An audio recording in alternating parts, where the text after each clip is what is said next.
Soldiers discovered that survival wasn't about what you wore, it was how you reinforced it. During the chaos of World War II, uniforms were more than just clothing. They were the soldier's second skin, torn, scorched, and ripped by shrapnel, frost and mud. Supply lines were unreliable, and replacements often took weeks to arrive, if they ever did. Men on the front lines learned fast that waiting for resupply meant courting death.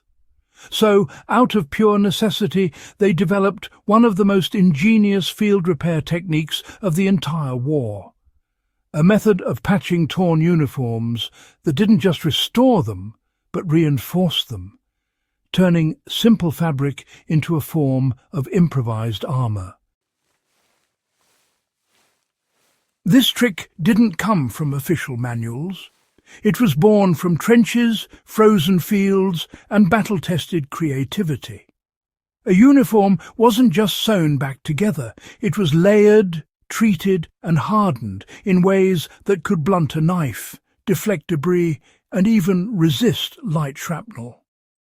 What began as a survival hack among desperate men soon became a whispered tactic shared across units.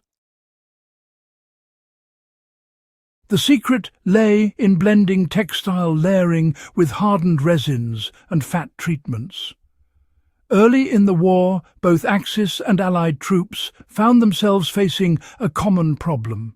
Their wool and cotton uniforms shredded easily under strain. Sharp metal fragments, barbed wire and rough terrain could tear through them in seconds. But by 1942, field units had discovered a clever fix. Instead of simply sewing patches over holes, soldiers began layering multiple fabric scraps together, often using tent canvas, uniform remnants, or even parachute silk, then binding them with animal fat, wax, or resin to create a semi-hardened layer. When applied properly, this improvised method formed a material not unlike primitive body armour. The fat or wax acted as a sealant and stiffener, while the extra fabric layers absorbed and dispersed impact. Once dried, the surface became resistant to water, dirt, and even blunt trauma. Some frontline engineers noted that a double-layer patch treated with wax could stop splinters and slow down low-velocity fragments. A lifesaver in trench fighting or urban rubble. German mountain troops used a similar trick when climbing the Carpathians and Alps, coating their outer uniforms in melted beeswax to resist tears and freezing moisture.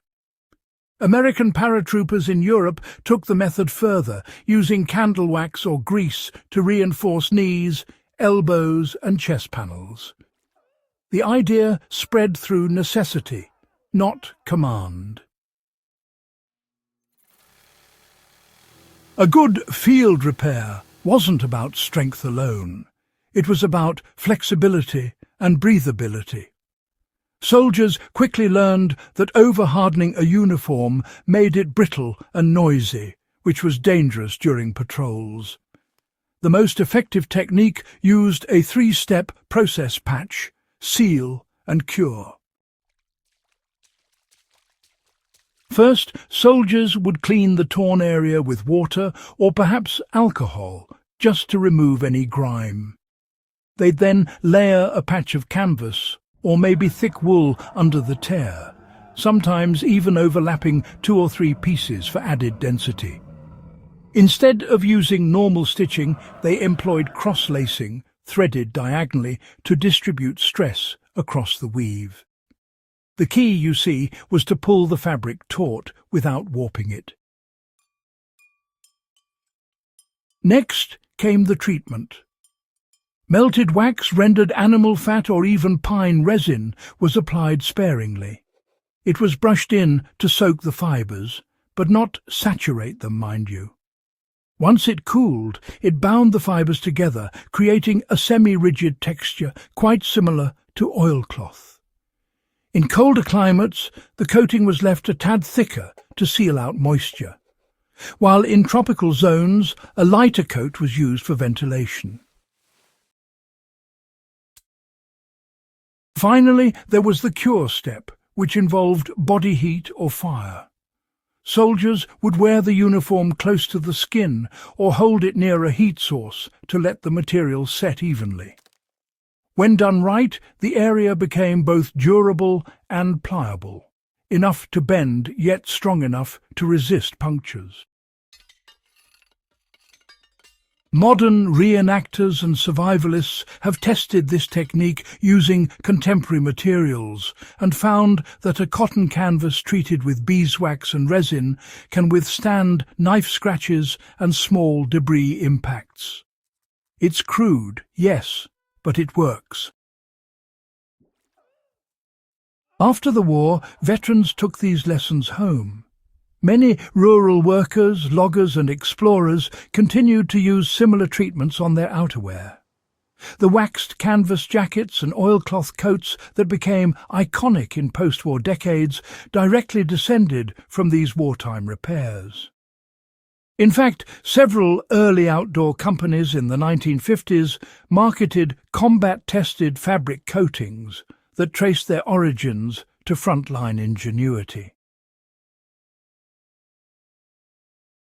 For survivalists today, the same principle applies. If you find yourself in the wilderness and need to reinforce your gear, you can replicate this method with simple tools. Heat up beeswax, candle wax, or even animal fat, then brush it into fabric, especially over knees, elbows, or worn seams. Let it set, then reheat lightly to create a waterproof, abrasion-resistant finish. Want to go further? Well, you can actually combine wax with pine resin to form a much harder coating. In cold environments, this really helps maintain insulation while repelling snow and ice. And, in dusty or rocky areas, it prevents tearing from friction.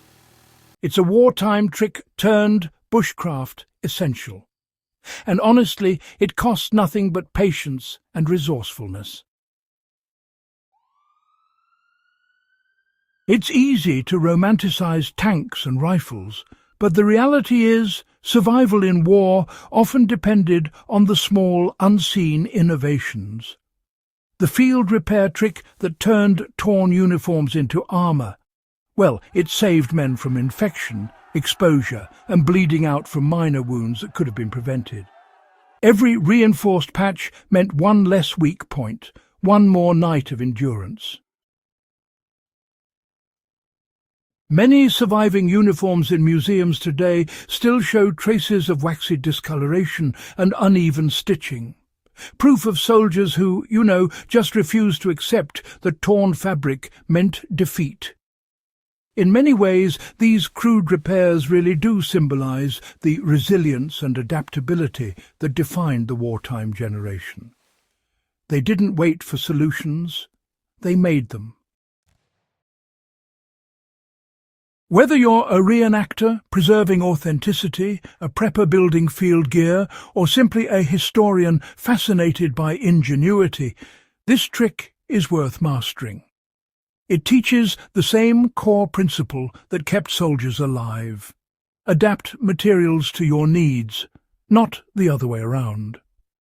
A torn jacket isn't trash. A worn tent flap isn't useless.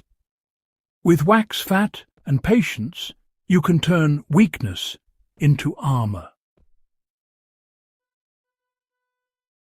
In a world obsessed with high-tech gear, it's humbling to remember that sometimes survival came down to a needle, a scrap of cloth, and a bit of melted wax. That's not nostalgia. It's proof that the human instinct to adapt is stronger than any weapon. If stories like this inspire you, Tales of forgotten ingenuity, battlefield craftsmanship, and survival through raw human skill. Subscribe to Relic Logic. Share this with someone who values history as more than dates and battles. Because behind every relic is a lesson worth remembering, and sometimes a torn uniform that turned into armor tells more about victory than any medal ever could.